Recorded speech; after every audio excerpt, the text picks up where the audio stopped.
Hello guys, Go here, bringing you another Call of Duty Black Ops 3 gameplay. This time I am on Stronghold and I really want to show off the Sheiva. The Sheiva is a long range assault rifle and it's single shot, which means every time you press the trigger one bullet comes out. The real saving grace of this gun is that it's a two-shot kill at any range.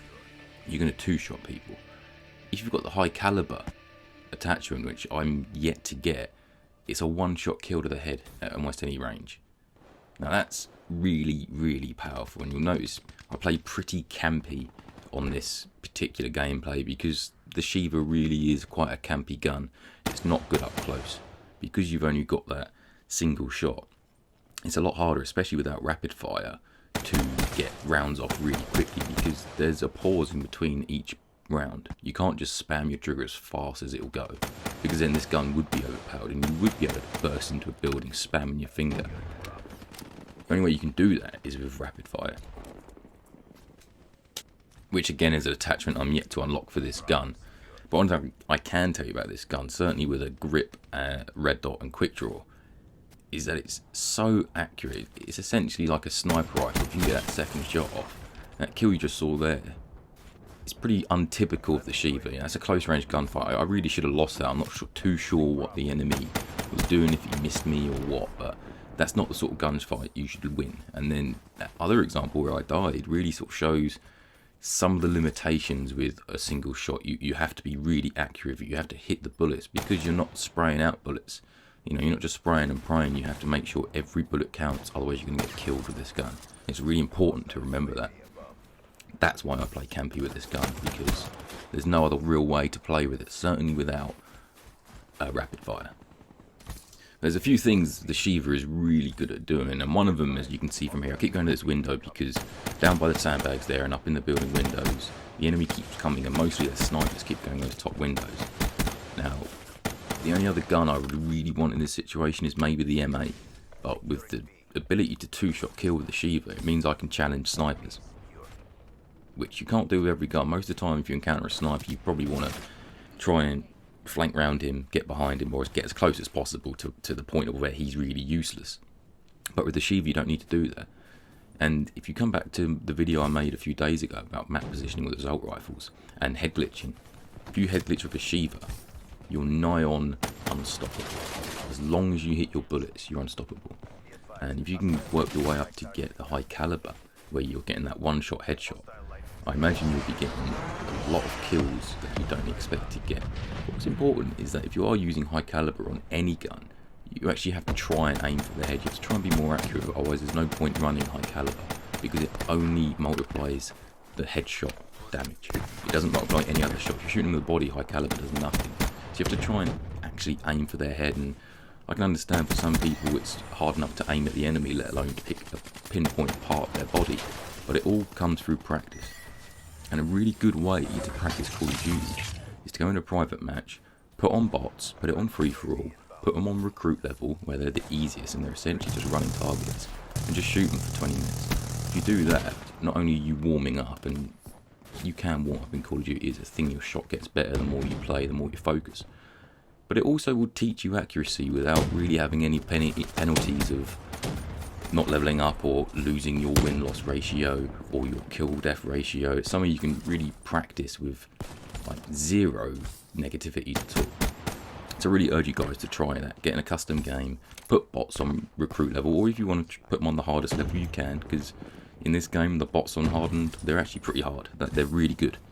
But I would just put it on recruit level and just see it as target practice. Just use them to get your aim on, and once you get your aim on, things like the Sheiva are really good guns to use, because if you're hitting 2 shots every time, it means you're killing people quicker than they're killing you, and you're going to rack up kills if you're playing passive with this gun. I'm moving slowly, I'm not rushing about. If I had an SMG or another assault rifle here, I probably would have got 1 kill and I would have instantly rushed them. But more times than not, when you're using a gun like the Sheiva, if you rush them, you're probably going to fail, and you'll see that here. I pull my LK9 out, which is a really good pistol, but to get that second kill, I didn't have enough ammo in my pistol, had my Sheiva, it was close range, I didn't win. Whereas in fact, if I would have stayed in the position I was, they were all going to rush me anyway, so I could have just picked them off. So So simple mistakes like that you can make with a gun like this. And don't get me wrong, having a secondary with this type of gun is brilliant. It's crucial. It's crucial to having one, but that secondary isn't a submachine gun. You can't just go rushing in building and expecting to kill everyone. You can go rushing in building expecting to get a kill or two, but any more than that, and you're being over ambitious with using a class like the Sheiva. Now, do I think the Sheiva is an overpowered gun? I don't really.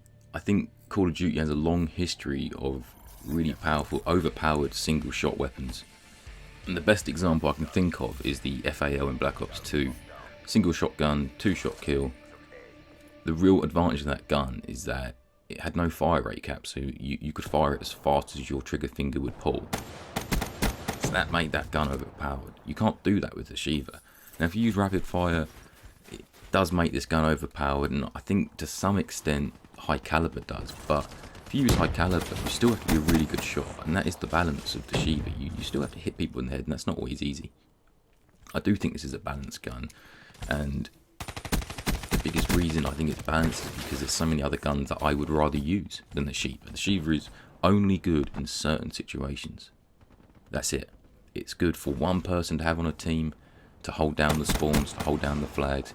It's good in search and destroy at long range because you can kill people quick, but in all those situations I'd rather an M8, an ICR, or I'd rather have a submachine gun and change my playstyle. But it doesn't mean you should try this gun out, or it doesn't mean because it's a really powerful gun you should only use this gun. Any of the guns I talk about are worth trying, and in fact every gun is worth trying in this game. Not just because every gun is balanced, but more because the more guns you use, the more attachments you unlock, the more challenges you compete, and therefore the more XP you gain. So it's a really good way to help you rank up. And if you're someone who isn't necessarily putting down massive numbers in the kill feed to try and get themselves a lot of points to rank up, then things like utilising the challenges is really crucial. Is what I used to do. Go through all the challenges, look at the easier ones, do those ones. You'll get normally 1000 XP plus per challenge, and especially with the weapons. If you just make out your 5 classes, if you maybe have 4 classes that your favourite and then one as a wild card, and keep changing that wild card class to different guns just to get those challenges up to help you rank up. And another thing to do in objective games is to play the objective. If you're not very good at getting kills and getting a lot of numbers, and if you maybe die way more than you get kills, get on the flags whenever you can, because it's really good points. I know people that can maybe not get the most kills, but with the amount of flag caps they get almost the same amount of points as me, maybe with 40 to 50 kills. So it's a really good way of ranking it up. And the more you rank up, the more you unlock that's good. And you don't have to prestige at 55 and reset it all. You can just stay where you are with everything unlocked. It's totally down to you. You could stay where you are for a few months and then decide to prestige. You know, the choice is yours. But to help you get to that point, utilise all the guns and the challenge systems, because it really will help you. And try and play those objectives. Even if you are getting a lot of kills, if you play those objectives as well, your points will be through the roof. Something else to bear in mind is to try and find out as quickly as possible what gets nerfed and what gets buffed. And normally Treyarch or David Vonderhaar from Treyarch are both on Twitter. They'll tweet out a patch list and tell you what it is they've patched and what it is they've nerfed and buffed. If you can keep an eye on that, then you'll know exactly what's going on. Because if you're not aware, you might be, for example, say the Sheiva gets nerfed, made weaker, and say it's a 4-shot kill.